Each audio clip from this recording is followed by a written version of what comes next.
नमस्कार, आप देख रहे हैं सनमार्ग लाइव और मैं हूं मनोज नारायण सिंह। आज बिहार में कौन कौन सी बड़ी खबरें रही हैं, आइए हम लोग चर्चा करते हैं न्यूज़ रूम से। और सबसे पहले जो हम लोगों के सहयोगी संवाददाता हैं आशुतोष जी, इनसे बात करते हैं। दीपावली का दिन नज़दीक आ रहा है। दीपावली में पटना के बाज़ार में चाइनीज सामानों की धूम मची हुई है, क्या है नज़ारा? जी, हर साल जब दीपावली का त्यौहार आता है तो लोगों के तरफ से, सोशल मीडिया से लेकर कई संगठनों के तरफ से और आम लोगों के बीच ये चर्चाएं आम हो जाती है कि दीपावली पर हम चाइनीज़ सामान की ख़रीदारी ना करें, जबकि स्थिति इससे उलट है। सालों भर बाज़ार में तरह तरह के सामान उपलब्ध होते हैं जो चाइनीज़ होते हैं। हम उस वक्त उसकी ख़रीदारी करते हैं, उस वक्त हमारे भीतर स्वदेशी सामानों के प्रति कोई आंदोलन नहीं जागृत होता है। जबकि दीपावली के मौके पर चंद दुकानदार जो अपना रोजी रोटी चलाते हैं ऐसे सामान लाते हैं। हालांकि ये दावा किया जा रहा है कि अब भारत में निर्मित ऐसे बल्ब भी बाज़ार में है। जो दुकानदार इन सामानों को बेचते हैं उनका कहना है कि अब भारत में ही बने हुए कई बल्ब भी बाज़ारों में बिक रहे हैं। चाइनीज़ बाज़ारों के प्रति आकर्षण कम हुआ है और सोशल मीडिया के क्रेज़ के कारण लोग दिए की ख़रीदारी भी अब ज़्यादा कर रहे हैं ताकि गरीबों को उससे फ़ायदा और लाभ मिले। एक बात इसमें और मायने रखता है प्राइस को लेकर के। चाइनीज सामान का प्राइस और अपने जो इंडिया मेड जो सामान है उसके प्राइस में क्या अभी भी अंतर है? देखिए, भारत में जो निर्मित पुराने बल्ब आते थे उसकी जगह चाइनीज़ बाज़ार में स्थापित इसीलिए हो गया क्योंकि उसकी कीमतें उसके मुकाबले कम होती थी और उसका लिखो फेंको की तरह उसका उपयोग होता था, तो वो लोगों को ज़्यादा आकर्षित करता है क्योंकि उसके तुलना में निश्चित तौर पर उसके मूल्य कम होते हैं। इसीलिए उसकी जगह प्राय सभी चाइनीज़ सामान का वही हाल है कि उसकी कीमतें भारतीय सामानों की तुलना में कीमत कम होती है। तो चाइनीज सामान का चूंकि प्राइस रेट कम होता है इसलिए लोगों के बीच आकर्षण का केंद्र अभी भी बना हुआ है। हालांकि लोग चाहते हैं कि ये इंडिया मेड सामान का इस्तेमाल करें, अंतरात्मा तो कहती है, लेकिन जहां पर प्राइस की बात आ जाती है वैसी स्थिति में चाइनीज सामान को लोग प्रायोरिटी देना पड़ता ही है। अब हम लोग बात करेंगे अपने सहयोगी रजनीश जी से और इनसे जानने की कोशिश करते हैं कि आज CPI का 80वां स्थापना दिवस आज मनाया गया, समारोह मनाया गया और कन्हैया जो CPI के जो लीडर हैं और बेगूसराय से MP का चुनाव भी लड़े थे, वो भी शिरकत किए हुए थे। रजनीश जी, क्या हुआ है CPI में? ये देखिए, CPI राज्य कमेटी के आज 80वां जो है वो वर्षगांठ मनाया है, जिसमें राष्ट्रीय महासचिव D राजा, अमरजीत कौर जो राष्ट्रीय सचिव हैं वो मैं मुख्य प्रवक्ता के रूप में पहुंची और फायर ब्रांड जो भी हैं नेता कन्हैया कुमार, वो भी इसमें शिरकत किया है और उन्होंने भी सभा को संबोधित किया है। कन्हैया कुमार ने सीधे तौर पे BJP और JDU को बिहार में खास करके निशाने पे लिया है, लेकिन उनका ज़्यादा तेवर BJP पे था। BJP पर हमला बोलते उन्होंने कहा कि BJP लोकतंत्र की हत्या करने में जुटी है, देश में कोई लोकतंत्र नाम का चीज़ नहीं रह गई है। जिसके साथ वो रहती है पहले वो इस्तेमाल करती है BJP और उसके बाद उसको कूड़े के जैसा जो है यूज एंड थ्रो की स्थिति उसके साथ ला जाती है। खास करके अभी JDU की अगर बात करें तो JDU नीतीश कुमार के बारे में उन्होंने साफ तौर पे कहा कि BJP नीतीश कुमार को सेट करने में लगी है। जैसे ही परिस्थितियाँ बनेगी BJP को साइड करके वो अपना यहाँ पर मुख्यमंत्री काम करेगी। वहीं दूसरी तरफ जो संघर्ष की जो रफ्तार थी या जो तेवर थे वो कहीं न कहीं कुंद हुए हैं। जो वामपंथी दलों की जो रणनीति रही है, जो संघर्ष करने का तौर तरीका रहा है, उसमें कहीं न कहीं कमी आई है।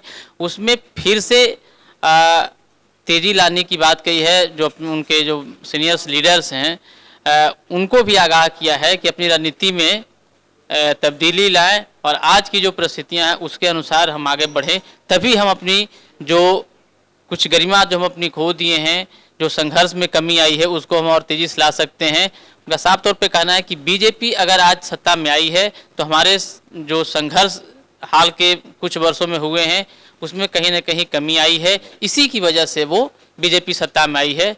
जी, एक और सवाल है आपसे कि अनंत सिंह जो बाहुबली विधायक हैं, अनंत सिंह जेल में भी हैं, उन पर आज चार्जशीट उन पर तैयार कर दिया गया।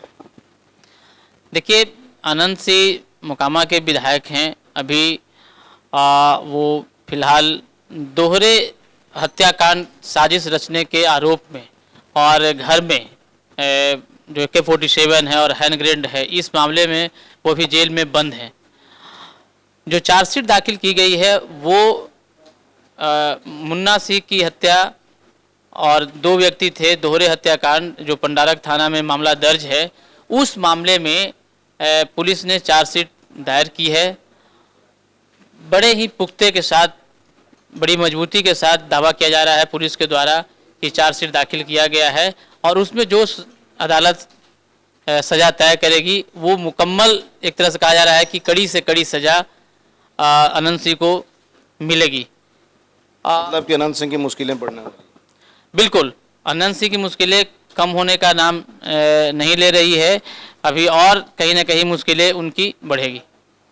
तो अनंत सिंह के मुश्किलें दिन पर दिन बढ़ती जा रही है। अब हम लोग बात करेंगे अपने सहयोगी आशुतोष अनंत जी से कि नीतीश कुमार अभी दिल्ली में हैं और दिल्ली में उन्होंने अपने कार्यकर्ताओं को संबोधित करते हुए उन्होंने क्या कुछ कहा, आइए सुनते हैं आशुतोष जी से। देखिए, जदयू का अब प्रयास होगा कि वो एक राष्ट्रीय पार्टी के रूप में अपनी पहचान बनाए और नीतीश कुमार लगातार इस प्रयास में लगे हैं। पिछले जब लोकसभा चुनाव हुआ था तो अरुणाचल प्रदेश में जदयू का बहुत अच्छा प्रदर्शन रहा था। 15 सीटों पर जदयू के कैंडिडेट थे और वो स्वतंत्र रूप से 7 पर जीत दर्ज की थी। इसके अलावे नागालैंड में भी उसका अच्छा प्रदर्शन रहा था। नागालैंड में भी उसके एक उम्मीदवार जीते थे और कृषि मंत्री बनाए गए थे। हालांकि बाद में वहाँ का वो सत्तारूढ़ जो पार्टी है उसमें चले गए। लेकिन इस तरह से जदयू का ये प्रयास होगा कि वो कम से कम 4 स्टेट में राज्य स्तर का दर्जा हासिल कर ले, जिससे वो एक नेशनल पार्टी के रूप में अपनी पहचान बनाए। तो नीतीश कुमार लगातार इस प्रयास में लगे हुए हैं और आने वाले समय में दिल्ली में चुनाव होने वाला है, झारखंड में चुनाव होने वाला है, तो कम से कम ये चाहेंगे कि इन दोनों प्रदेशों में कुछ अपने कैंडिडेट को वो जिता सकें और वहाँ एक राज्य स्तर की पार्टी के रूप में जदयू का वहाँ पर पहचान बने। तो जो भी दल होता है उसका ये प्रयास होता है कि हम अपने दल का ज़्यादा से ज़्यादा प्रसार करें, उसको एक नई पहचान दिलाएं। और दिल्ली में खास करके मैं ये कहना चाहूँगा कि दिल्ली में बिहारियों की बहुत अच्छी संख्या है। कई इलाके ऐसे हैं जिसमें अगर बिहार के लोग जदयू को वोट करते हैं तो निश्चित रूप से वहाँ पर कुछ अलग देखने को मिलेगा। जदयू के कैंडिडेट वहाँ जीत सकते हैं और इस बात को नीतीश कुमार भी जानते हैं और लगातार वे इस प्रयास में लगे हुए हैं कि बिहार में उन्होंने जो विकास का काम किया है उस विकास के एजेंडे को वो दिल्ली में ले जाएं और दिल्ली के लोगों को बताएं कि देखिए मैंने बिहार में क्या क्या किया। मैं जदयू का वहाँ बिहार में जो सरकार है, मैं वहाँ का मुख्यमंत्री हूँ। तो ये बहुत सारे परिवर्तन हुए हैं। बिहार का जो पहले जिस रूप में बिहार को जानते थे लोग, तो उसमें परिवर्तन आया है, सकारात्मक परिवर्तन आया है। और दिल्ली में भी अगर जदयू के कैंडिडेट जीतते हैं तो दिल्ली में भी हम वैसा ही कुछ करेंगे। नीतीश कुमार बिहार के सीएम दिल्ली में हैं और दिल्ली में आज उन्होंने कार्यकर्ताओं को संबोधित करते हुए साफ तौर पे कहा है कि दिल्ली में अगर बिहारी एक रोज़ काम छोड़ दें तो दिल्ली ठप हो जाएगी। हालांकि उन्होंने ये भी कहा कि बिहार के लोगों की पहचान पहले उस मुकम्मल नहीं थी और दिल्ली में भी बिहारियों के बारे में लोग अच्छा नहीं सोचते थे, लेकिन उन्होंने बिहार में जो भी डेवलपमेंट का काम किया उसको लेकर के बिहारियों के प्रति लोगों का नज़रिया बदला है। अब हम लोग रुख करते हैं अपने वरिष्ठ सहयोगी सलाहकार संपादक मनोज कुमार जी से और इनसे जानने की कोशिश करते हैं कि आज कन्हैया पटना में रहे और उन्होंने साफ तौर पे कहा कि बीजेपी गठबंधन जो उसकी जो सहयोगी पार्टी है उस सबको निगल जाती है। उन्होंने हवाला दिया अकाली दल के बारे में, महाराष्ट्र के शिवसेना के बारे में। कन्हैया चूँकि राजनीतिक व्यक्ति हैं, चुनाव लड़ा है उन्होंने, उनकी भाषा भी राजनीतिक ही होगी। जो सवाल आपने किया है कि बीजेपी अपने सहयोगी दलों को निगल जाती है, अब ये राजनीतिक भाषा हो सकती है, लेकिन लोकतंत्र में ये व्यवस्था है कि जनता जिसे चाहती है उसको बहुमत देती है अपने जनादेश में वो किसको कितना बहुमत देती है, कितना बड़ा बहुमत देती है, किसको सत्ता से दूर करती है, किसको सत्ता नशी बनाती है, सत्ता पर बैठाती है, ये जनता के हाथ में है। भारतीय जनता पार्टी को जनादेश मिला है और अच्छा जनादेश मिला है। तो जो सहयोगी दल हैं ये लगातार जो देख रहे हैं कि कांग्रेस से या और भी राज्य में जो क्षेत्रीय दल हैं उनसे टूटकर लोग भारतीय जनता पार्टी की ओर मुखातिब हैं, उधर रुख किए हैं, जा रहे हैं। तो उसको तो कोई रोक नहीं सकता है। और जब किसी का जनाधार बढ़ जाता है और उसका कुनबा बड़ा होने लगता है तो जो छोटे दल हैं, जहाँ बिखराव होता है, जहाँ टूट होता है, जहाँ वो सिमटना शुरू करता है, तो यही कहा जाता है राजनीतिक भाषा में कि ये अन्य पार्टियों को निगल रही है। लेकिन अगर भारतीय लोकतंत्र के इतिहास को आप देखेंगे तो 1952 के बाद बहुत सारे दल आए। कांग्रेस सबसे बड़ी पार्टी रही, लगातार शासन में रही। उस स्थिति में भारतीय जनता पार्टी ने भी 2 से शुरुआत किया था,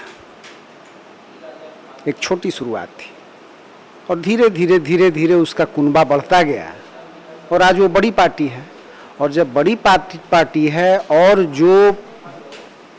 जो दल हैं, अब कांग्रेस सबसे बड़ी पार्टी रही है लेकिन अब जनादेश उसके पक्ष में नहीं जा रहा है और कांग्रेस के लोग अगर टूट कर जा रहे हों भारतीय जनता पार्टी में, तो जाहिर सी बात है कि अगर किसी भी कमरे से निकल कर 10 लोग यहाँ हैं और किसी दूसरे कमरे में 8 लोग चले जाए, उसका कुनबा बड़ा होगा। तो जो कुनबा बड़ा होगा तो कोई दल किसी को नहीं निगलता है, चूँकि यहाँ व्यवस्था राजतंत्र है नहीं, लोकतंत्र है। लोकतंत्र में जनता जिसके पक्ष में होती है लोग उधर ही खड़े होते हैं। तो ये एक राजनीतिक भाषा है और सच्चाई यही है कि भारतीय जनता पार्टी की तरफ लोग रुख कर रहे हैं दूसरे दलों से भी। और जो दल हैं, जो छोटे दल हैं, जो कमज़ोर पड़ रहे हैं, जिनके पक्ष में जनादेश नहीं आया, जो लगातार सांगठनिक रूप से चुनावों में उनका जो गिरावट आ रही है, उनमें सीटें कम हो रही हैं, तो उसका असर संगठन पर पड़ रहा है, संगठन सिकुड़ रहा है। तो उस स्थिति में लोग ब्लेम करते हैं, राजनीतिक दल एक दूसरे के ऊपर आरोप प्रत्यारोप की राजनीति करते हैं। लेकिन उनके निशाने पे कहीं ना कहीं नीतीश कुमार थे और उसी के लिए उन्होंने अकाली दल का और शिवसेना का एग्जाम्पल दिया। कि कहने का तात्पर्य उनका वही हो सकता है, कहने का तात्पर्य हो, लेकिन ये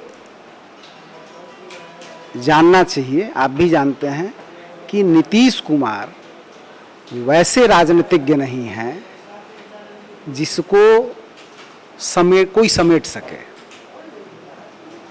सत्ता में आने के बाद भारतीय जनता पार्टी केंद्र में सत्ता में रही, बावजूद उसके जो बिहार में परिवर्तन दिखा वो नीतीश कुमार के मुख्यमंत्री बनने के बाद दिखा। 2009 का चुनाव जब हुआ और उस समय बिहार में ऐतिहासिक बदलाव आया और वह बदलाव यह था कि जो अपराध और राजनीति का जो गठजोड़ हो गया था, वह गठजोड़ सिर्फ टूटा ही नहीं, वो पूरी तरह ध्वस्त हो गया था। तो इस लिहाज से अगर नीतीश कुमार के बारे में उन्होंने नहीं कहा है तो उसका अनुमान भी, अगर नाम नहीं लिया है तो उसका अनुमान भी नहीं लगाना चाहिए, क्योंकि नीतीश कुमार जनता के साथ जुड़े हुए हैं, लगातार वो विकास का काम करते हैं और कहीं से भी वो ये नहीं सोचते हैं हमको कौन समेट देगा, वो क्या करेगा। और उन्होंने लगातार जनता के भरोसे पर कायम किया है और इसका नतीजा है कि भारतीय जनता पार्टी से जब वो अलग रहे उसके बावजूद भी 2015 में वो भारी बहुमत से मुख्यमंत्री बने और उनको बिहार की जनता ने स्वीकारा और बिहार की जनता ने उनको बिना बीजेपी के भी कुर्सी पर बिठाया। तो आने वाले चुनाव में भी जो भी होगा, नीतीश कुमार काम करते हैं और काम के आधार पर ही वो लोगों के बीच में जाते हैं, इसीलिए उनको समेटने और सिमटने की कहीं कोई बात नहीं है। तो हमारे सहयोगी ने साफ तौर पे कहा कि जो कन्हैया का बयान है वो राजनीतिक बयान हो सकता है, लेकिन जिस तरह से नीतीश कुमार ने डेवलपमेंट का काम किया और बिहार को सुदृढ़ता प्रदान की, तो उनको समेटना किसी दूसरे दल के वश की बात नहीं है। सहयोगी अजय के साथ मनोज नारायण सिंह, सनमार्ग लाइव, पटना।